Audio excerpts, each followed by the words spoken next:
Hello mga kaboytakas, good morning! Woo! 9:01 ng umaga. Kami po ay nandito sa Tuwi, sa Our Lady Peace of Academy. Yan. Dahil po kami ay merong USAL Congress ngayon.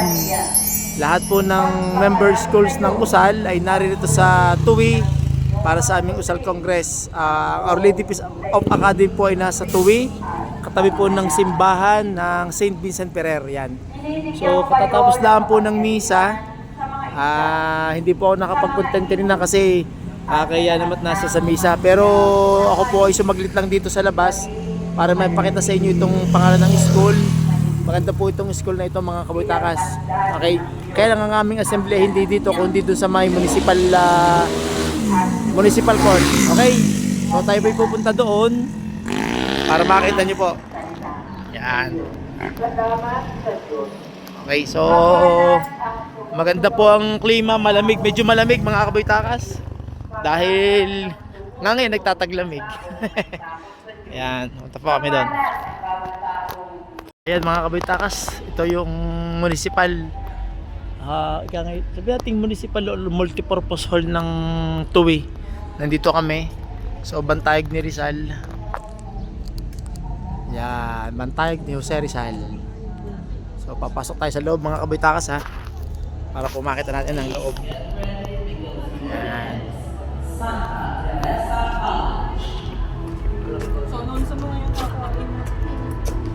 Hindi na, ayoko. Video na lang ako dito.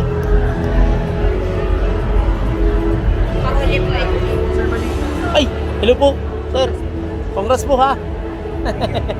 Hello po, ay ma'am. Ay, congrats ha. Kayo pa ka nagko-coach? Hindi na kayo. Anong hawak ninyo? May trainer po kayo. May trainer na kayo.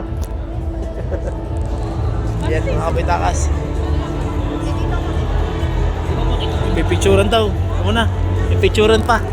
Saglit lang ha mga kaboytakas. Pipicturan pa.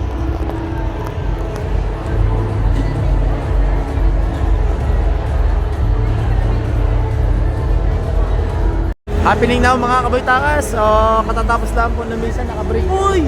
Birthday boy! Belated! Uy! Woohoo! Kumusta ka? Are, nauna pang maalis ang appendix kaysa magkajowa. Yehey! Mga kaboytakas, ito na. Nandito lang aming speaker.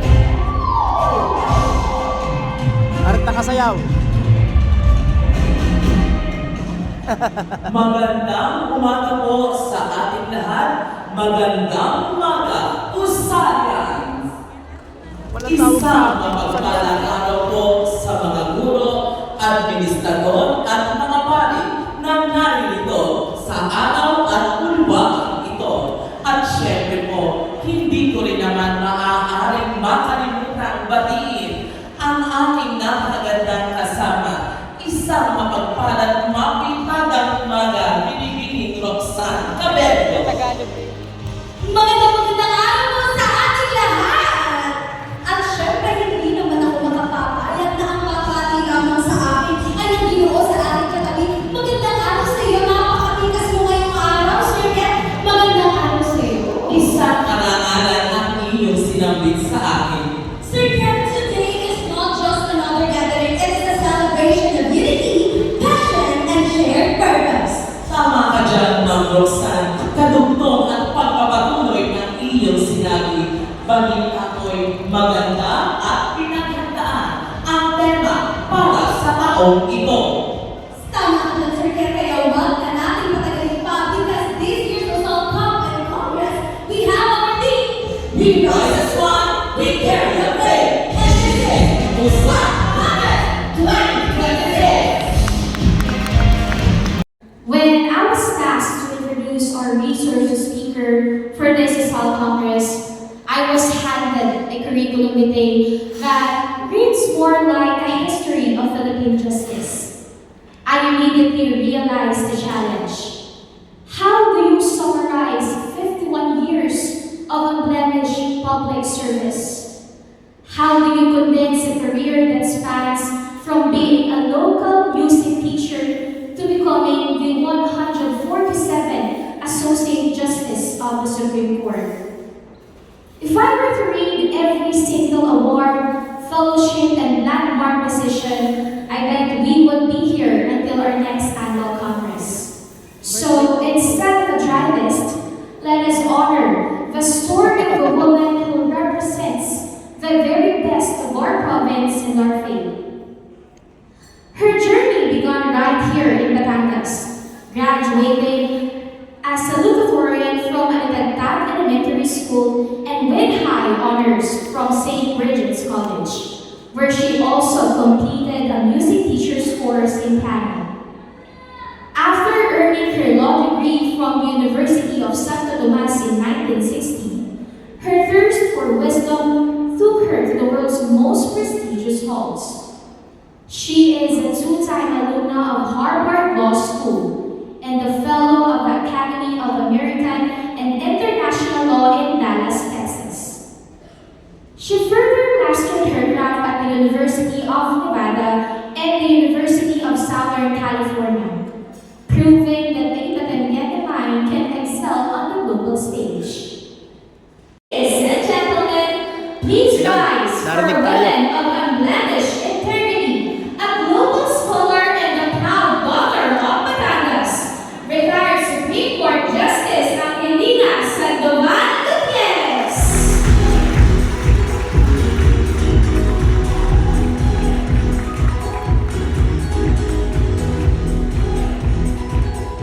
Sandoval.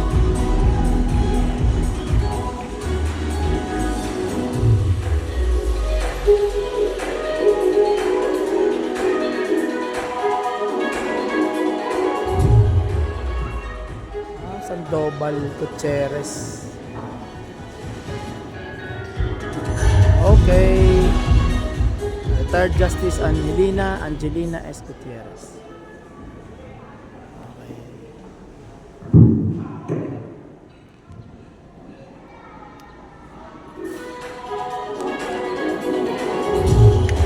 Oh.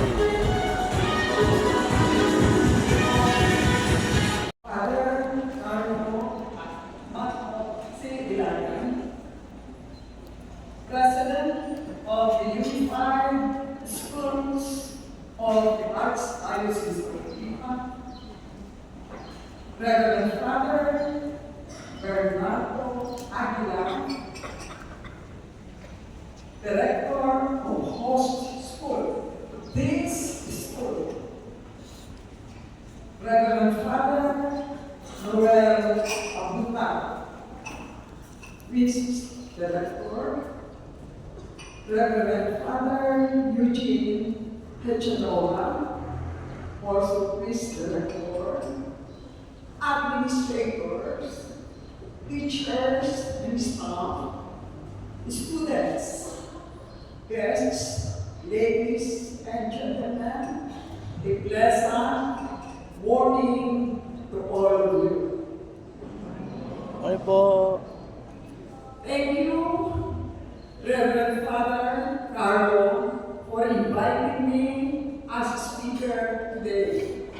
You know, Father Carlo has been our parish priest in Alibata for several years. And I tell you, he is the most accomplished priest ever in our Oh, boss. I think some of you have seen our parish church.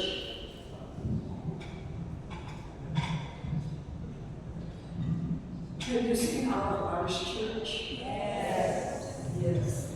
And you know who accomplished the complete construction of this church? It is Father Carlo. Several priests have been assigned in the recent time, but none of them completed the construction of that very huge church, except of course the President, Father Carlo. Please give him a hand. At this moment, I extend my warm greetings to all of you.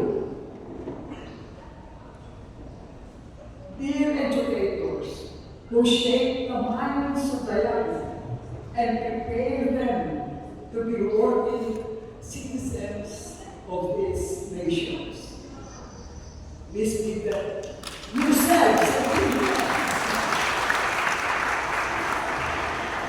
Today, may I remind you of your role as teachers in preventing, resisting, fighting, combating corruption. In simple terms, what is corruption? Corruption is misuse of public office for private gain, whether through bribery, diversion of public funds, or abuse of power. It is taxpayers' money, yours and mine, that should have been funded for schools, roads, health care, and disasters. But there is sad to say, did not. With connivance by the Department of Public Works and Highways, 1 trillion pesos of the 2 trillion budget for flood control in the past 15 years was stolen by greedy and corrupt private contractors that cohorts in the Senate and the House of Representatives and by other government people in the largest syndicated looting of the treasury. Thank you, sirs. When this long suffering finally ends and a better nation draws its first blood, it will be the teachers, patient, steadfast, and often unkind.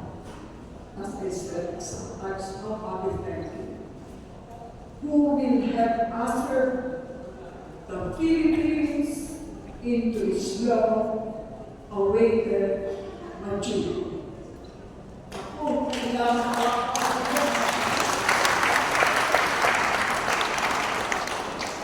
in that faithful, glorious day, I pray that you will look unto your students with pride and deep gratitude, filled with joy, as you finally see the nation you helped transform into a new Philippines with integrity, worthy of respect by its own citizens and the international community. Hail and teachers, hail and cheers to our beloved and outstanding teachers. Thank you.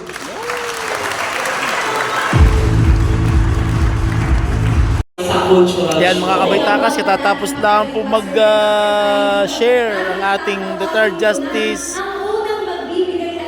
Gutierrez. Sige, Ma'am Roxanne. Napakaganda po ng kanyang sinabi tungkol po sa future. Yan.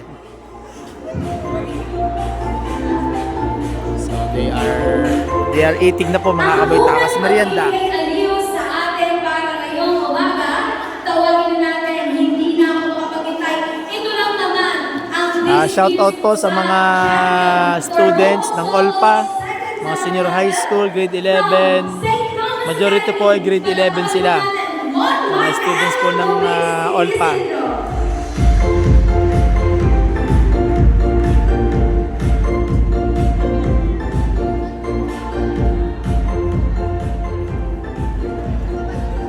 Sila, abalang-abala sila. Yan.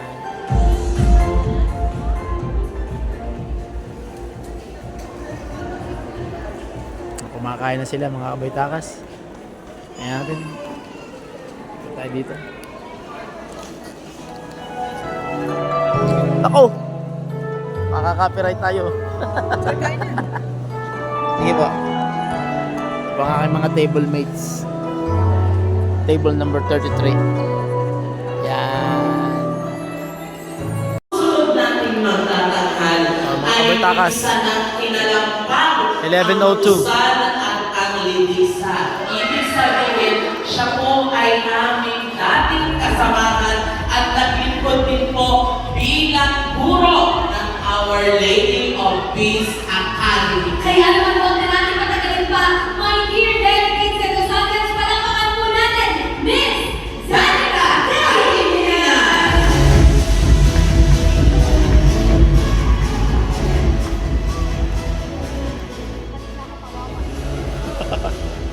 Good morning po sa ating lahat. Sana po magustuhan ng ating Ako, makaka-copyright tayo mga kaboy-takas. Sige lang po.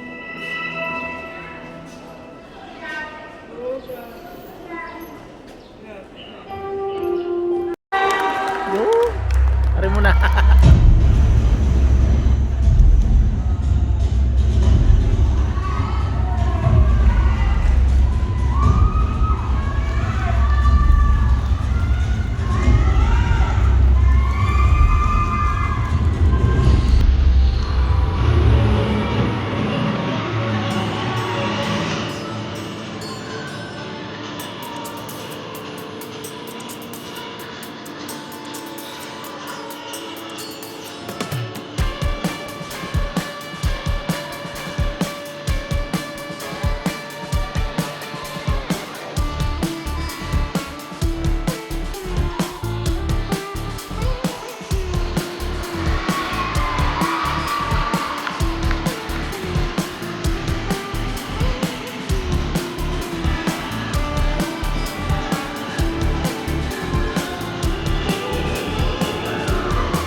Puerto yan. Woo!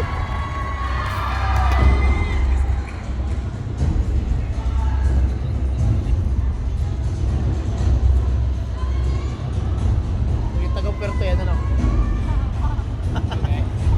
Habol ang DJ, habol.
kabaytakas, time check, 12:39 po ng tanghali. Kami po ay naglalunch na dito. From SPC, Jennifer A. Reyes. Yun naman. Ang swerte talaga sa raffle. Okay po, kumakain. Ito po mga pagkain namin, mga kabaytakas. Tamis, rice, chicken teriyaki, beef, adobo, puchero. Okay, bustang matamis. Sarap. Magaling po ang caterer. Salamat po sa ating caterer. Mahusay, mahusay. Yan, may soup.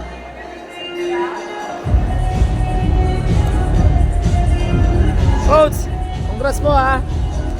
Ano mga senior high. Hello po mga senior high ng Olpa. Hello po. Mabati kayo. Shoutout po. Shoutout. Thank you so much po and congratulations. Okay, so now, Sa aking YouTube channel. Ma'am Shirel Matangkiha, Principal of Escuela Sagrada Familia.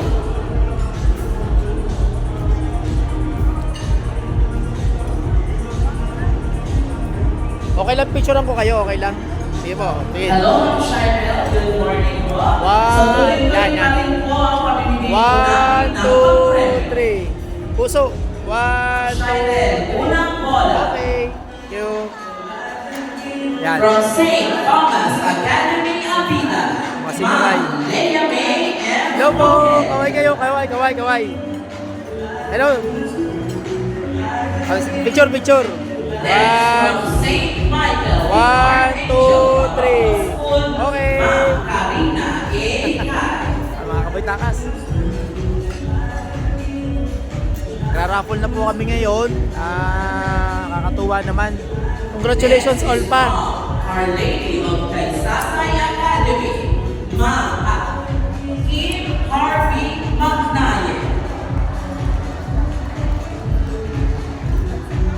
Okay po, yan. Say. So, congratulations po sa taga Our Lady of Peace Academy sa Our tuwing. Lady of Peace Academy, De Castro Maria Rosario C. Napakaganda po ng kanilang accommodation, ng program, ng flow, ng pagkain, pakahusay. Congratulations po. Yan. Kahit po mga teachers.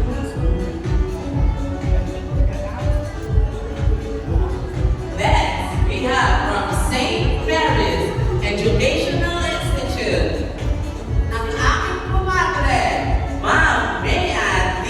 Reyes. Galing naman. Hello mga kabaytakas, patapos na po kami. Together we stood, now far we go. We've played with cheer, we've given our best, hearts full of courage, put to rest. With every step, with every name, we've built a bond, we've lit the flame. Today, we gather as the unified souls of the Archdiocese of Lima, but more than just a name. Ustad represents our shared vision. This year, we give out that name through our theme, unity with sports, arts, and learning. Carry the flame of solid grace, light on fire, with voices strong, in spirits high, we rise as one and reach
we look back with pride on a Congress field with unity, energy, and purpose. Today reminded us that when the Osam community comes together, we create not just programs, but meaningful experiences. Once again, we thank all our administrators, priests, guests, teachers, and delegates from different Usam schools across Batangas province. Your presence, your participation, and your support made this Congress truly successful. On behalf of the entire organizing team, Once again, we welcome you. And and this this is officially concludes the Usam Congress 2026. Unity through sports, arts, and learning. We rise as one, we carry the flag. once again, I am Ms. Roxanne Cabello. And I am Mr. Jean-Pierre Castillo Maisi, your Masters of Ceremony for the Usam Congress 2026. Maraming salamat po at magandang araw po sa ating lahat. Mga kaboy-takas, time check, 1:46 po ng hapon. Kami po ay pauwi na. Salamat po sa Diyos at nakarasang lahat. Thank you po Olpa, Our Lady Peace of Academy Tuwi, sa pagbibigay sa amin ng napakagandang kongres, pakain, raffle, lahat na. Napakasaya. So kami po uuwi na. Aming mga jeep. Yun! Uwi na po yan. Hello! Woo! Yes! Hello po! Yan, alis na po kami. Bye-bye po mga kabitakas. Bye-bye. Thank you Lord. Thank you Lord. Bye-bye po. Bye-bye.